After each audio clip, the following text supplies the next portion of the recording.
कर्मयोग in life में आप सभी का स्वागत है। अभी तक हमने जो है भागवत गीता के दूसरे, तीसरे, चौथे अध्याय की व्याख्या अपलोड किया है। अब हम सोच रहे हैं कि सब्जेक्ट में थोड़ा सा चेंज हो जाए और किसी दूसरे टॉपिक पे वीडियो अपलोड किया जाए। तो ज्ञानियों के बीच में एक जो है जो संत लोग हैं, ब्रह्मज्ञानी लोग हैं, उनके बीच में बहुत ही पॉपुलर ग्रंथ है अष्टावक्र गीता। तो अब उसकी व्याख्या पहले, दूसरे, तीसरे 3 अध्याय की जाएगी। तो अब वो अष्टावक्र गीता जो है मुनि कौन थे जो है, तो आज हम उनके जीवन के बारे में बताएंगे कि उनका कौन थे, उनके पिता का क्या नाम था। तो इसके उनकी कहानी के बारे में आज हम वर्णन करेंगे। एक जो है उद्गालक ऋषि थे, उनका बड़ा नाम है जो है।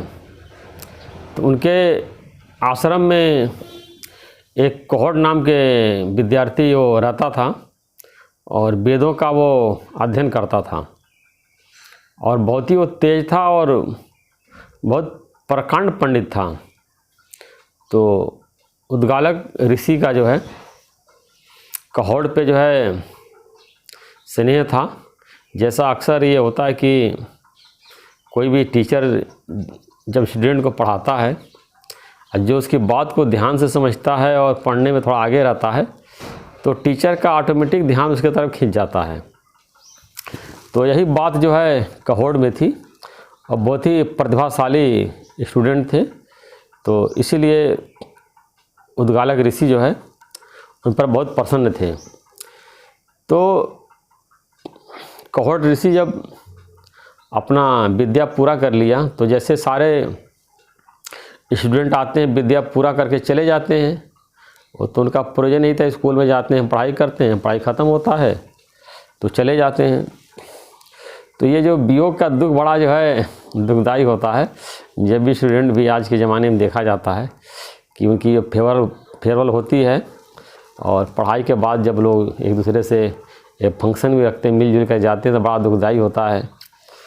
एक दूसरे से बिछड़ने में कष्ट तो होता ही है। इसी प्रकार उद्गालक मुनि को भी बहुत कष्ट हो रहा था कि भाई चला जाएगा तो मेरा आश्रम में सूना हो जाएगा। बहुत सोचा विचारा जो है। तो कहोड़ से उन्होंने कहा, उद्गालक ऋषि ने, कि हम चाहते हैं कि तुम इस मेरे आश्रम में अध्यापन का कार्य करो और जो मेरी पुत्री सुजाता है, हम तुम दोनों के मंडप में देखना चाहते हैं। तो कहोड़ तो चौंक गए, बोले कि गुरुजी एक बार फिर आप विचार कर लीजिए कि क्या सुजाता के लायक मैं हूँ। तो उद्गालक ऋषि ने कहा कि हमने बहुत अच्छी तरह से विचार कर लिया है और हमको जो है तुम ही योग्य प्रतीत हुए हो, इसीलिए तुम्हारे सामने मैंने ये प्रस्ताव रखा है। तो उसके बाद दोनों की जो है वो शादी हो गई और उसके बाद ये जो सुजाता थी वो गर्भवती भी हो गई।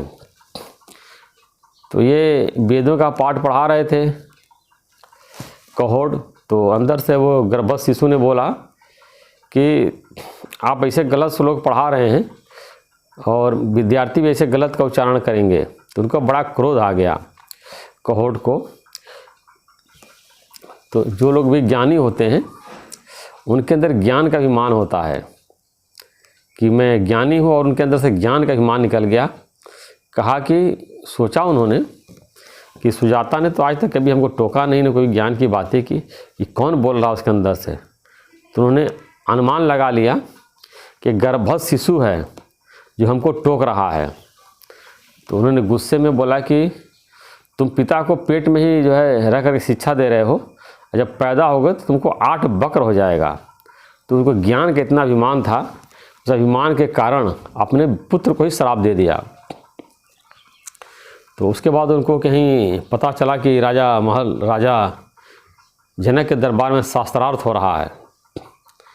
तो वो भी उसमें गए कि चलें कुछ दान दक्षिणा भी मिल जाएगा। तो गए तो एक वहाँ पर एक बंदी नामक जो है विद्वान था, उसने शास्त्रार्थ करना था और उसकी शर्त ये थी कि अगर तुम शास्त्रार्थ में जीत गए तब तो ठीक है, नहीं तो तुमको नदी में डुबो दिया जाएगा। तो ये कहोड़ और बंदी में काफ़ी देर तक जो है शास्त्रार्थ हुआ और उसमें ये कहोड़ हार गए, तो इनको नदी में डुबा दिया गया। उसके बाद जब सुजाता को पता चला तो उसको बहुत दुख हुआ। तो उद्गालक ऋषि ने बोला कि तुम घबराओ नहीं और तुम्हारे पुत्र को जब पिता की हम कमी नहीं होने देंगे और जो देखभाल हम अपने पुत्र सुकेतु की करेंगे वही तुम्हारे उसी तरह से हम जो है तुम्हारे ये अष्टावर का भी करेंगे, देखभाल करेंगे।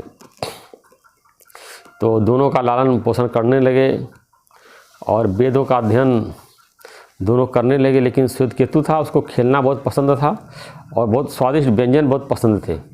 लेकिन ये अष्टावक्र मुनि जो शुरू से प्रतिभाशाली थे और हमेशा विचार में मग्न रहते थे, चिंतन करते रहते थे और जो कुछ मिला खा लिया। तो उसके बाद उन्होंने अपने माता से पूछा कि हमारे पिताजी कहाँ हैं। जब 12 साल के हो गए तो उन्होंने कहा कि पिताजी जो है वो राजा जनक के यहाँ शास्त्रार्थ था, उसमें वो गए थे और हार गए थे और हारने के बाद उनको नदी में डुबो दिया गया था।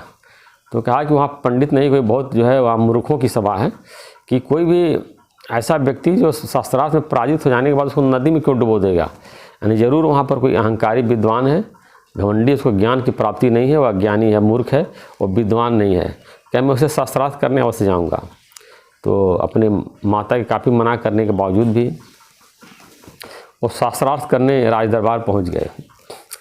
तो गेट पे जो प्रतिहारी था, जिसको द्वारपाल बोलते हैं, उसने कहा कि तुम लोग अंदर नहीं जाओगे और राजा जनक जो है यज्ञ कर रहे हैं और यज्ञ में केवल जो है बूढ़े ब्राह्मण को जाने की अनुमति है।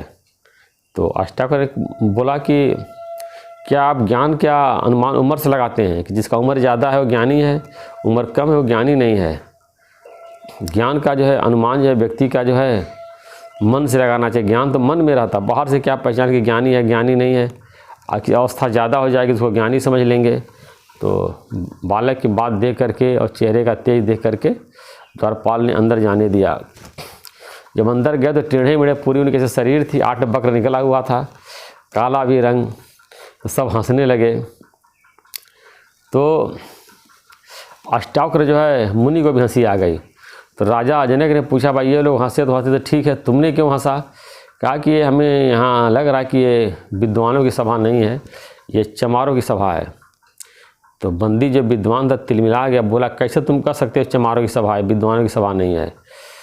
तो कहे कि जैसे चमार की दृष्टि जो है चमड़े पर होती है, ऐसे तुम लोगों की मेरे शरीर पे है नज़र है, चमड़े पे है, मेरे आत्मा पे तुम लोगों की नज़र नहीं है। बताया कि मंदिर जो है टेढ़ा मेढ़ा होने से मंदिर के अंदर का आकाश टेढ़ा मेढ़ा नहीं होता है, मंदिर का गुम्बद गोल है या पतला है, आकाश गोल या पतला नहीं होता है। गन्ने के टेढ़े मेढ़े होने से उसके अंदर की जो रस होता है, चीनी टेढ़ी मेढ़ी नहीं होती, शर्करा टेढ़ी मेढ़ी नहीं होती है। वैसे हमारा शरीर टेढ़ा मेढ़ा है, काला है, लेकिन अंदर का आत्मा टेढ़ा मेढ़ा नहीं है। इन लोगों की नज़र आत्म दृष्टि नहीं है, चर्म दृष्टि है, इसीलिए हमने इनको चमार बोल करके संबोधित किया। तो बंदी ने कहा ठीक है, तुमको अपनी विद्वता सिद्ध करने के लिए हमसे शास्त्रार्थ करना पड़ेगा। तो अष्टावक्र मुनि बोले तैयार हो गए। अब बोला कि शर्त अगर तुम जो है हार जाओगे तो नदी में डुबो दिया जाएगा। तो ये अष्टावक्र मुनि जो तैयार हो गए और शास्त्रार्थ चलने लगा और शुरुआती दौर में ही वो पराजित हो गया, बंदी पराजित हो गया। तो शर्त के अनुसार उसको नदी में डूबना था। कहे कि अष्टावक्र ने कहा चलो अब तुम नदी में डूबो। तो कहा कि नहीं, मैं वरुण देवता का पुत्र हूँ, अब मेरे पिताजी जो है यज्ञ कर रहे हैं और उसमें धरती से ब्राह्मणों की आवश्यकता थी, तो उन ब्राह्मणों को बुलाने के लिए एक उपाय निकाला गया है और मेरे पिताजी का यज्ञ समाप्त हो गया है और आपके पिताजी और जितने ब्राह्मण नदी में डुबाए गए हैं वो सब अभी निकल के बाहर आ रहे हैं। तो उसके बाद जब जो वरुण देवता का पुत्र बंदी था उनको नदी के किनारे ले गया, सब ब्राह्मण नदी से बाहर निकल कर के आ रहे थे। उसके बाद दान दक्षिणा ले करके अष्टावक्र जो है पिताजी के साथ सहर्ष जो है अपने आश्रम में गए। और फिर दोनों लोग जो है अष्टावक्र मुनि और ये जो उनके पिताजी कहोड़ थे जा कर के समंदा नदी में स्नान किया। स्नान करने से बिल्कुल नॉर्मल हो गए।